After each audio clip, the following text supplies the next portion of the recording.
Translation. And believe in the book I have now sent down, as it confirms the scriptures you already possess. Be not the first to reject it, barter not away my revelations for paltry worldly gain, and guard yourselves against my wrath. Commentary. Trifling gain refers to the worldly benefits for the sake of which they were rejecting God's directives. Whatever one may gain in exchange for the truth, be it all the treasure in the world, is trifling. The truth is of supreme value. Translation. Confound not the truth with falsehood, nor conceal it knowingly. Commentary. For the proper understanding of this verse, we need to recall that in the time of the Prophet the Jews of Arabia were more learned than the Arabs. In fact, there were some Jewish scholars of Arabia whose fame had spread even beyond the confines of that land.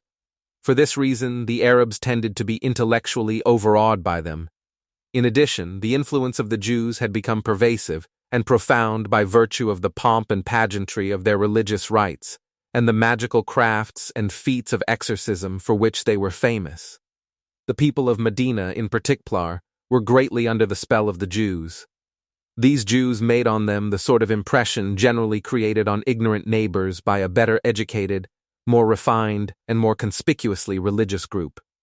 It was natural in such circumstances that, when the Prophet began to preach his message, the ignorant Arabs should approach the Jews and ask their opinion of the Prophet and his teachings, particularly as the Jews also believed in prophets and scriptures. We find that this inquiry was often made by the Meccans, and continued to be addressed to the Jews after the Prophet arrived in Medina. In reply to this query, however, the Jewish religious scholars never told the candid truth. It was impossible for them to say that the doctrine of monotheism preached by Muhammad was incorrect, that there was any error in his teachings regarding the prophets, the divine scriptures, the angels, and the next life, and that there was any error in the principles of moral conduct which the Prophet propounded. At the same time, however, they were not prepared to make a straightforward affirmation of the truth of his teachings. In short, they neither categorically denied the truth nor were prepared to accept it with open hearts. Instead, they tried to plant insidious doubts in the minds of everybody who inquired about the Prophet and his mission. They sought to create one misgiving after another, disseminated new slanders, and tried to engage people's minds in all kinds of hypothetical problems so as to keep them in a state of doubt and uncertainty. They also tried to raise controversial issues which might keep people, including the followers of the Prophet, entangled in sterile debate.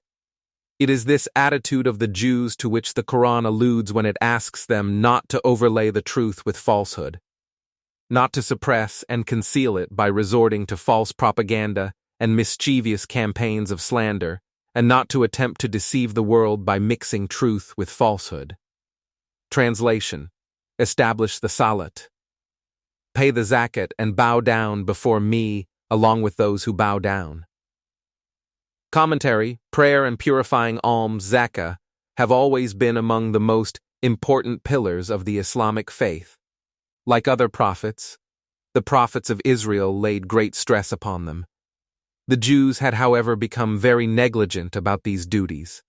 Congregational prayer had all but ceased among them. In fact, a great majority of the Jews did not perform prayers even individually. They had also not only ceased to pay purifying alms, but some had even gone so far as to make their living out of interest. Translation. How is it that you enjoin others to follow the right way, but forget it yourselves, though you read the scriptures? Have you no sense at all? Translation. Seek help with the salat and fortitude. No doubt, salat is a hard task, but not for those obedient servants. Commentary, that is, if they feel difficulty in keeping to righteousness. The remedy lies in resorting to prayer and patience. From these two attributes they will derive the strength needed to follow their chosen course. The literal meaning of sabr is to exercise restraint, to keep oneself tied down. It denotes, the will translation, who realize that ultimately they shall meet their Lord and shall return to Him. Commentary. This means that prayer is an insufferable encumbrance and affliction for the man who tends not to want to obey God and to believe in the afterlife. For the man who, of his own volition, has to stand before God after death, it is failure to perform the prayer, rather than its performance, that becomes intolerable. Translation, O children of Israel. Just recall to mind my favor that bestowed upon you, and remember that I exalted you above all the peoples of the world. Commentary. This refers to that period of human history when, of all nations, only the children of Israel possessed that knowledge of truth which comes from God alone. At that time they were entrusted with the task of directing the nations of the world to righteousness. They were expected to serve God and to invite the rest of the world to do the same. Translation. And guard yourselves against the day when no one shall avail anyone anything, nor shall intercession be accepted from anyone, nor shall anyone be acquitted for any ransom, nor shall the guilty ones be helped from any quarter.